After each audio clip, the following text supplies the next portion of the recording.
I'm sure if you're like me, you've had one of those times where it's like, man, I wish somebody would have told me about that before I would have went and done it. Or like, I wish someone would have told me about a certain thing about this car before I bought it.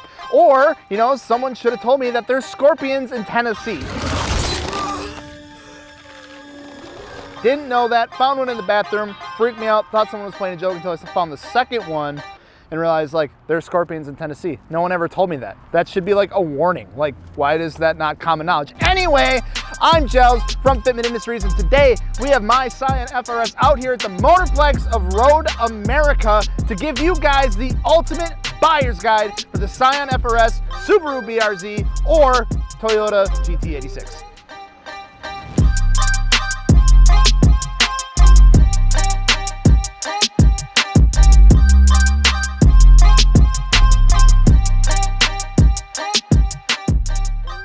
So before we dive into the nitty-gritty of everything you need to know about these cars, let's just kind of walk around and take a look at what's done to my 2013 Scion FRS. And first things first, we're gonna start with the wheels and tires. Alrighty, so first thing you need to know is that these cars run a 5x100 bolt pattern. That's really important because if you're looking for new wheels, that's gonna be the first thing you really need to know, like to be able to bolt them up to your car. So these are 5x100, which there's a good amount of stuff out there for them. It's not the most common. Obviously your 5x114 is gonna be the most common bolt pattern out there, but 5x100 you still have some decent options for. Now for size on these are the Artisa Artform carriers. Now these are our own wheels actually. We design these in-house and we sell them on fitmentindustries.com. We're gonna check them out at Artisa. And these are a super lightweight wheel. These are 18 by 9.5 plus 38s. Now, we chose a plus 38 offset because I think, and we think, that's what fit these cars the best if you're looking for more of a functional setup. Plus 35 will work, but a plus 38 or a plus 40 sinks the wheel in just a little bit. Still a really good flush fitment. It allows you to run a bit of a wider tire. So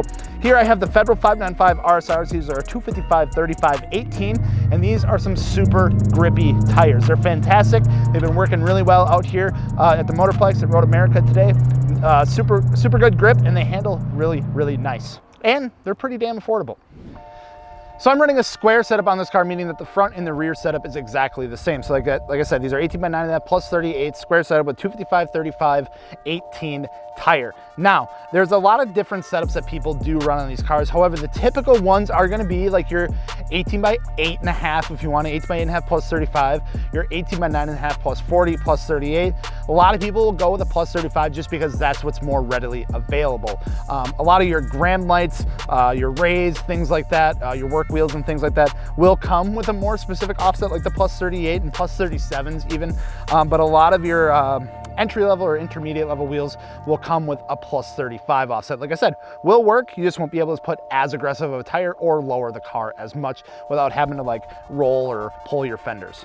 So moving on to the suspension on this car, I'm running the Tane Flex Z coilover. So a very entry level coilover, but it is a complete assembly. You can swap out your stock suspension for a complete assembled coilover. That's the one line from Tane that really starts that. If you look at a lot of like the entry level Tane stuff, it's usually just a shock replacement with a spring. You got to use a lot of OEM parts still, like the mounts and things like that. The Tane Flex Zs come with adjustable camber plates up front, and it's a complete assembled kit. Like I said, you just swap it right in, super easy, and they handle really well. It's like a very OEM plus feel, but you can adjust your damping, ride height, things like that. Great entry-level coilover. Now, a lot of people will run like BCs or Fortunatos or something like that on these cars. Again, all great options, really depending on what you're going for. All right, so now just jibber-jabbering here. Let's take this thing for a ride. So like I said, we are at the Motorplex here at Road America, kind of just spending the day, having a good old time.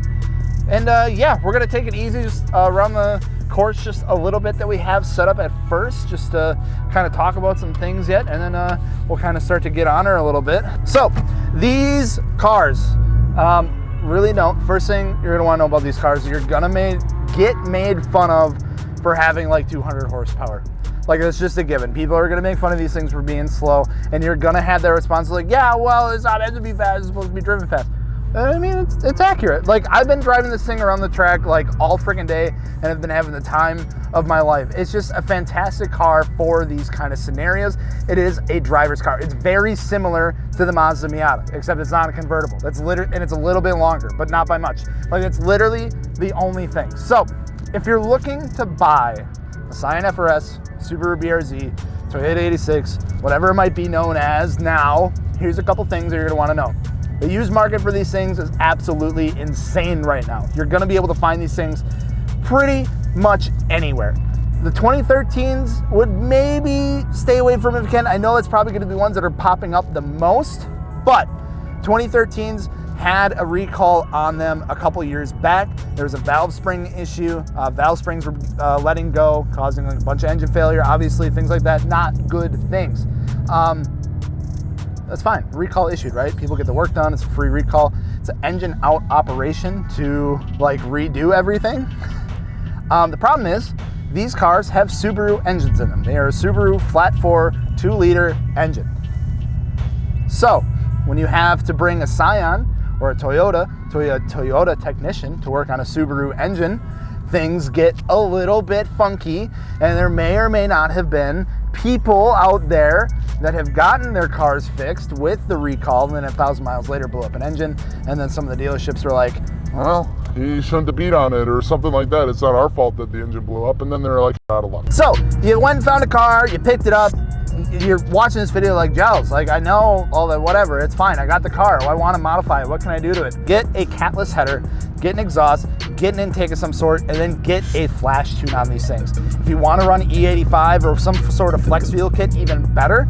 That is going to give you the most bang for your buck as far as like power output for these things while naturally aspirated. It really does make a difference because these things have a really nasty torque dip around 3,000 to like 4,500 RPM, where you really kind of want that power and that torque. The car just kind of seems to fall on its face, and what that does with the flash tune and the header and things like that really makes that more linear. So then the next time I'd be like, all right, well, no problem. I'm just gonna turbocharge it or supercharge it, which is a great option. There are a lot of literally like bolt-on kits for that stuff. Like they make it super easy. I know people that have like boosted these things in like an afternoon because everything is just bolt-on. Like your oil pan, you just get a pre-welded oil pan, do it up. The intercooler brackets are all made. Like it's literally just like a drop-in kit. You put a bass tune on it, and you're good to freaking go.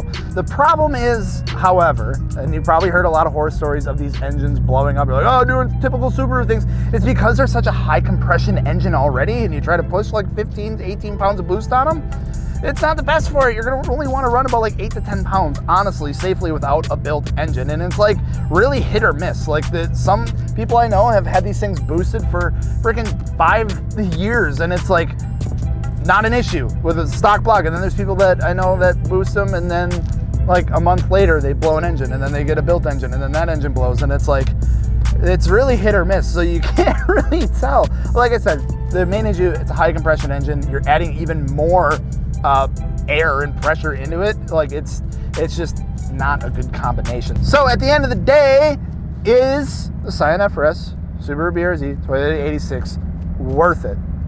Absolutely. Like I said, I've been having an absolute blast with this car on this track. I've been having an absolute blast with this car for, God, the 4 years that I've owned it now. It's really crazy I've owned it for this long, but I absolutely love this car. Is it the fastest thing in the world? Absolutely not.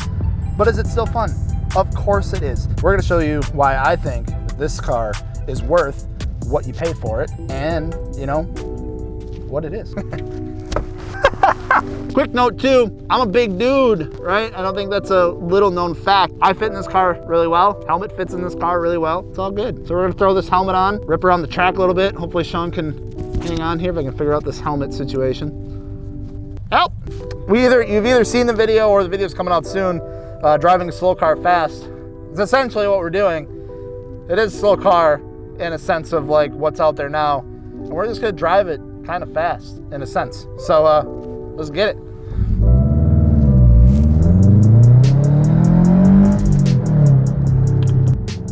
These cars feel so good.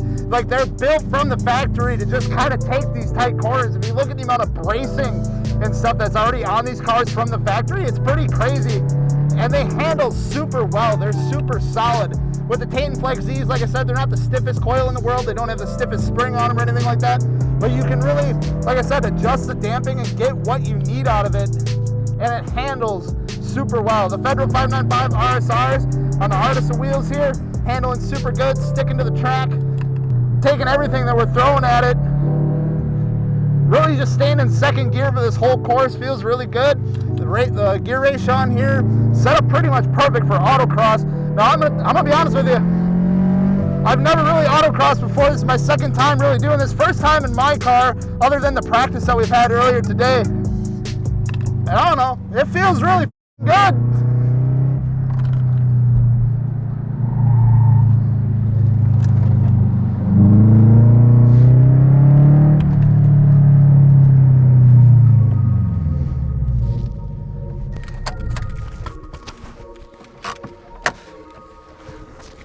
So there you have it, quick breakdown on the Scion FRS, Subaru BRZ, Toyota 86.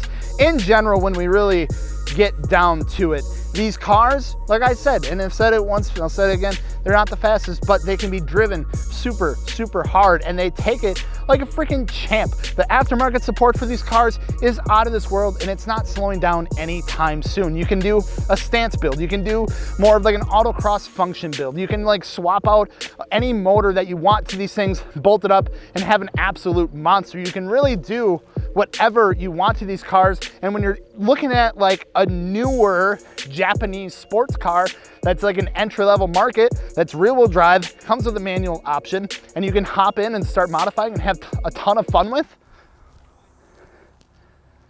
need I say less?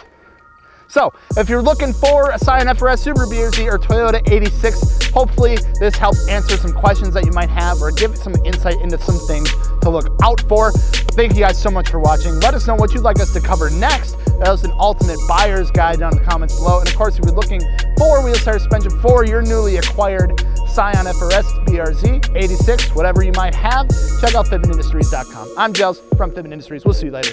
Peace.